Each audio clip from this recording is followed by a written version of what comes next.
अस्सलाम वालेकुम गाइस, कैसे हैं आप? उम्मीद करती हूँ आप लोग खैरियत से होंगे।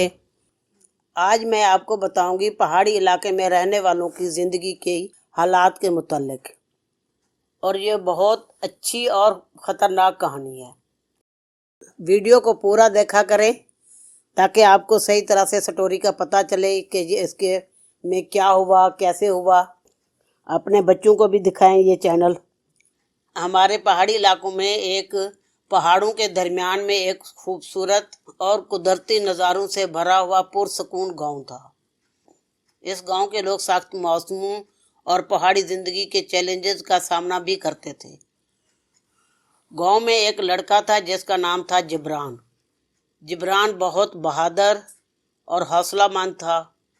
जिब्रान का ख्वाब था कि वह पहाड़ों की चोटियों पर जाकर वसी दुनिया को देखे जो उन पहाड़ों के पार छुपी हुई हैं। मगर गांव के बुजुर्ग उसे हमेशा ये कहकर रोकते कि ये पहाड़ ख़तरनाक है, इनके पीछे सिर्फ जंगल और गहरी वादियाँ हैं, कभी भी इन पहाड़ों पे ना चढ़ना। उसकी कोशिश होती थी कि मैं किसी न किसी तरह इन पहाड़ों पे चढ़ूं। जिब्रान के गांव के करीब वाले गांव के पास से एक काफिला गुजर रहा था। जैसे ही वहाँ से काफिले गुजरने का टाइम हुआ, अचानक बर्फ़बारी शुरू हो गई और इतनी शदीद बर्फ़बारी हुई कि काफ़िले वाले लोग जो वो मुसाफिर थे ना, वो रास्ता भूल गए। उनको बचाने के लिए जिब्रान के गांव वाले सोचने लगे कि कैसे करें, इन लोगों को कैसे बचाएं। ये साथ वाले गांव में इतनी बर्फ़बारी हुई है और वहाँ पे लोग, जैसे बर्फ़बारी के इलाके में लोगों के मसाइल होते हैं, कैसे उनको बर्फ़ से निकालें, मुसाफिरों को कैसे बचाएं, कौन जाएगा, कौन हिम्मत करेगा। जिब्रान ने कहा, वहाँ गाँव मैं जाऊँगा, ये पहाड़ मेरे हैं, मैं इन पहाड़ों के रास्तों को खूब अच्छी तरह जानता हूँ। जिब्रान ने अपने वालिद के पुराने नक्शे उठाए और अपनी हिम्मत के साथ बर्फानी तूफान में निकल पड़ा।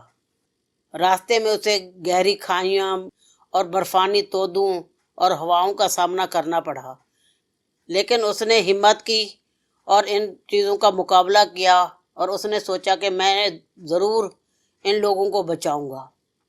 कई घंटों के बाद वो जिब्रान उस काफिले के करीब जा पहुंचा जहां पे वो लोग बर्फ में फंसे हुए थे।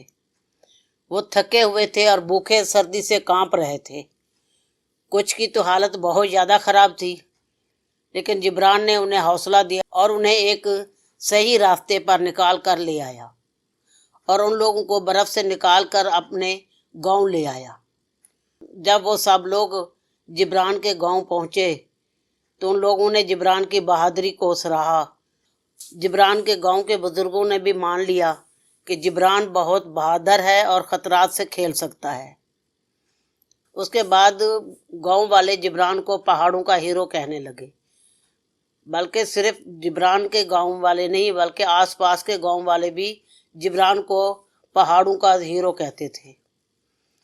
और आने वाले जो बच्चे, बाकी जो आने वाली नस्ल थी या उसके हम उम्र बच्चे थे, उन्होंने भी जिब्रान को देखकर हौसला किया और फिर वो भी पहाड़ों की चोटियां सर करने लगे। इस कहानी से ये नतीजा हासिल होता है कि हिम्मत, हौसला और कुर्बानी से ना सिर्फ मुश्किलात का सामना किया जा सकता है, बल्कि दूसरों की ज़िंदगियों में भी तब्दीली लाई जा सकती है। पहाड़ी ज़िंदगी के चैलेंजेस अपनी जगह, लेकिन वहाँ के लोग अपनी जुर्रत व अज़म से दुनिया के लिए एक मिसाल बन सकते हैं। कैसी लगी मेरी कहानी?